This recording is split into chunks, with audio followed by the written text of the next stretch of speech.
الله الرحمن الرحيم رب اشرح لي صدري ويسر لي أمري واحلل عقدة من لساني يفقهوا قولي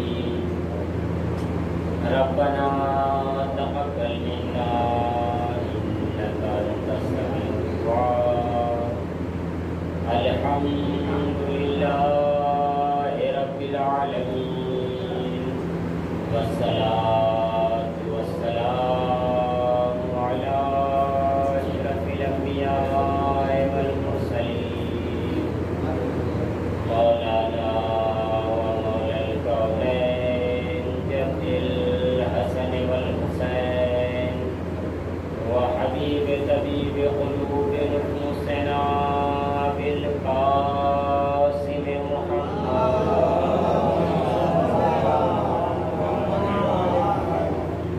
ولعنة الله على أعدائهم وقتلتهم وغاصب حقوقهم ومنكر فضائلهم أجمعين من الآن إلى يوم قيام يوم الدين أما بعد فقد قال الله سبحانه وتعالى في كتابه الأعلى بسم الله الرحمن الرحيم ولتكن منكم أمة يدعون إلى الخير ويأمرون بالمعروف وينهون عن المنكر وأولئك هم المفلحون صلوات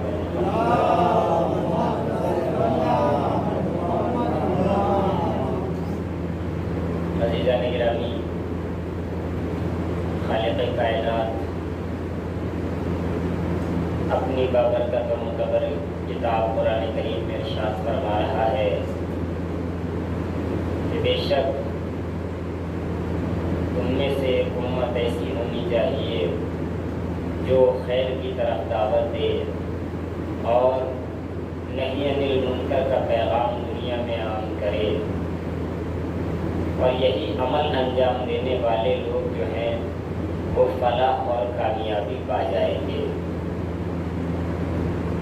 اسی آیہ کریمہ کے ذیل میں مسلسل گفتگو کرنے کا شرف حاصل ہو رہا ہے، اور الحمدللہ آپ حضرات باغ اور سماعت فرما رہے ہیں۔ عزیزان گرامی، نبی اکرم حضرت محمد مصطفیٰ صلی اللہ علیہ وآلہ وسلم کے اس دنیا سے جانے کے بعد اس کائنات میں دو فرقے پیدا ہو گئے، یا یوں کہا جائے کہ نبی اکرم کے اس کائنات سے ظاہری طور پر پردہ کرنے کے بعد لوگ دو گروہ میں تقسیم ہو گئے۔ ایک گروہ نے خلافت کا دامن تھام لیا، ایک نے امامت کا دامن تھام لیا۔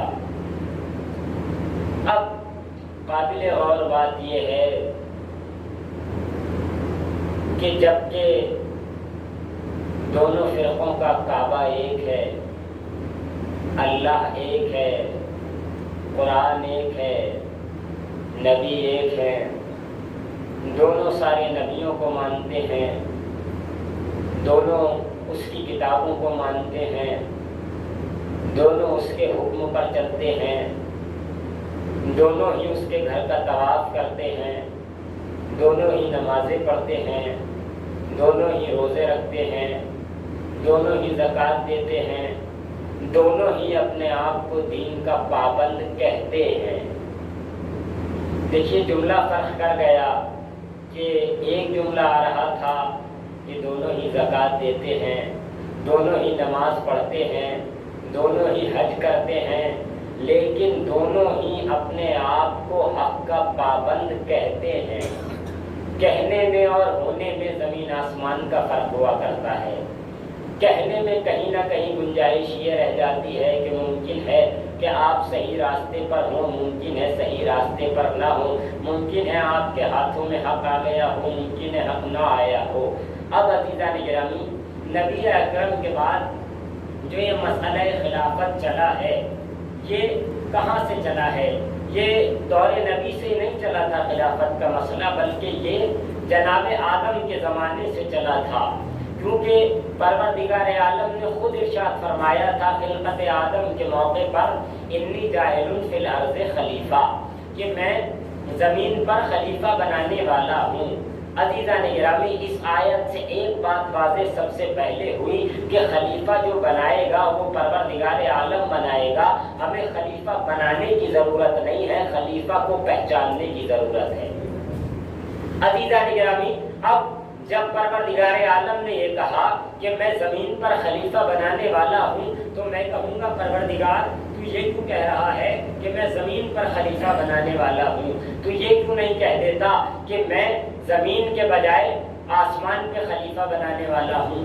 پروردگار آسمان پہ بھی خلیفہ بنا سکتا تھا، اور پروردگار عالم نے اپنے خلیفہ کو بنایا بھی آسمان پر ہے۔ لیکن عزیزان گرامی، ہم کہیں گے پروردگار جب تو نے آسمان پر بنا دیا تھا تو آسمان والوں سے ہی سجدہ کیوں کرایا؟ اس کو زمین کے لیے بنایا تھا تو زمین پر بھیج دیتا، ان انسانوں سے سجدہ کرا لیتا، یہ انسان ہی سجدہ کر لیتے۔ لیکن پروردگار عالم نے کہا نہیں، اگر میں صرف انسانوں کو ہی اپنے بنائے ہوئے خلیفہ کے آگے جھکا دیتا تو شاید یہ انسان سوچ لیتے کہ جس کے آگے انسان جھکے، جس کے آگے یہ بندے جھکے وہی خلیفہ ہوتا ہے۔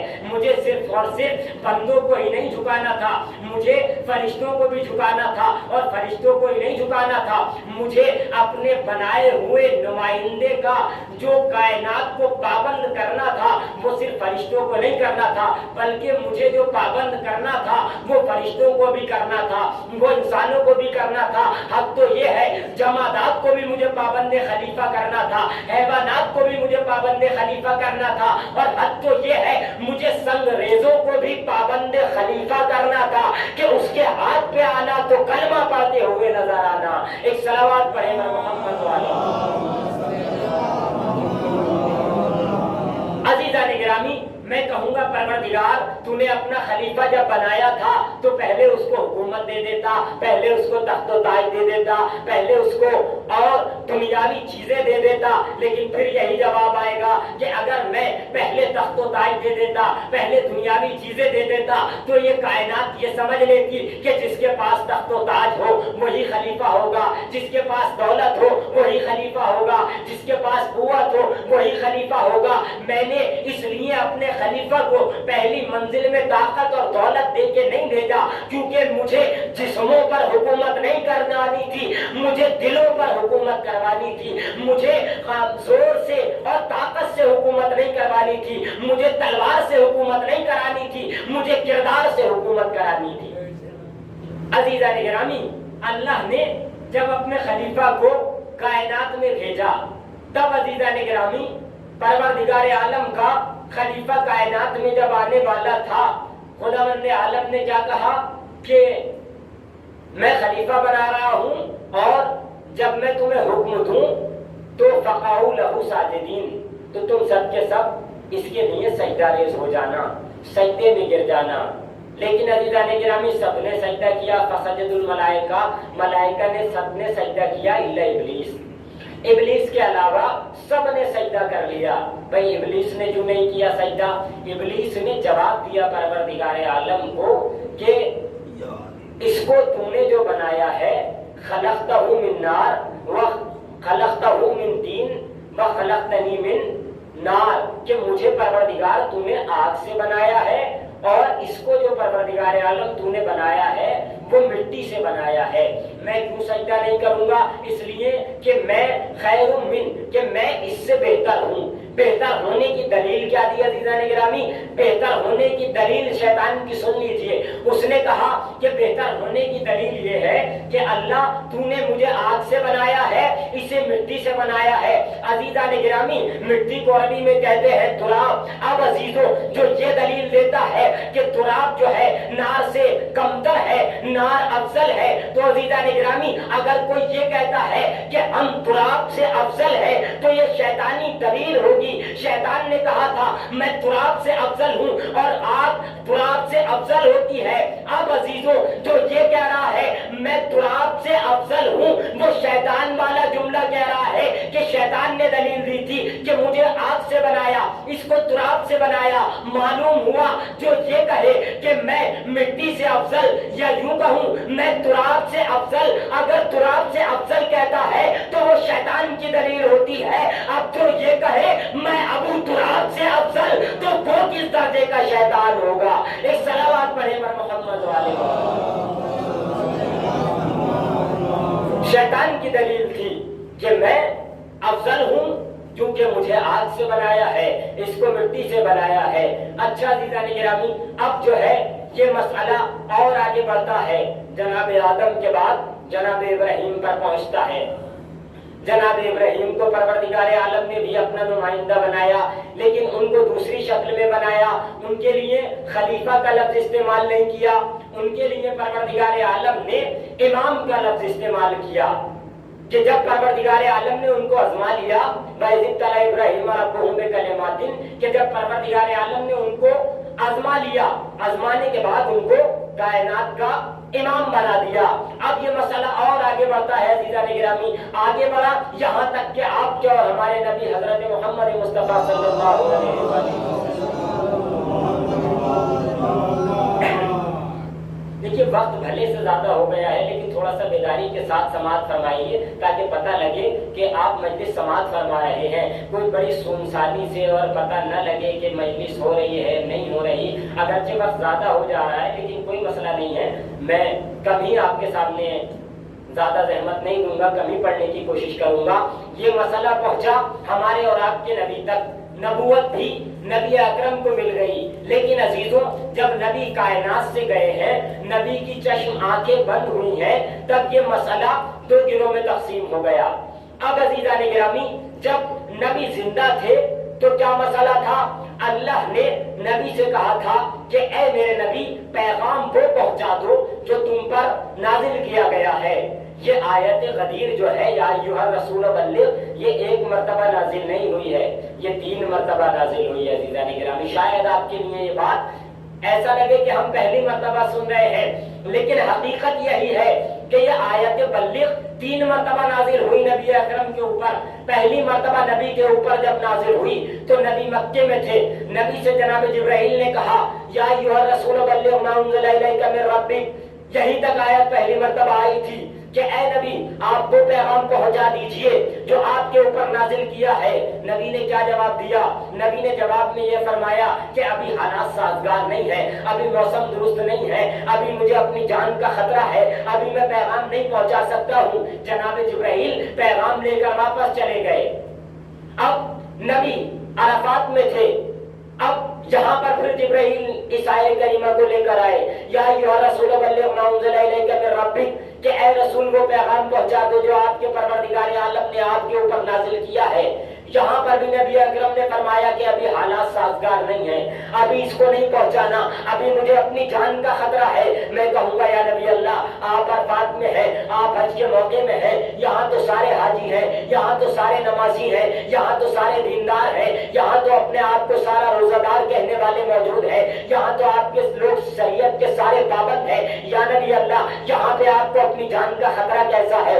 یا نبی اللہ یہاں پہ موسم کیسا سازگار نہیں ہے؟ اس سے سازگار تو شاید کبھی اور موسم مل ہی نہیں سکتا کہ سارے کے سارے احرام باندھے ہوئے ہیں، سارے کے سارے کعبہ کے ارد گرد ہیں، سارے کے سارے قربانیاں دے رہے ہیں، سارے کے سارے اپنے نفس کو پروردگار عالم کے لیے آمادہ کیے ہوئے ہیں، لیکن نبی اکرم کا یہ بات کہنا کہ ابھی مجھے اپنی جان کا خطرہ ہے، یہ اس بات کی دلیل ہے کہ لوگ باندھے ہوئے تو احرام ہیں لیکن ان کی بغلوں میں خنجر چھپے ہوئے ہیں، ان کے دلوں میں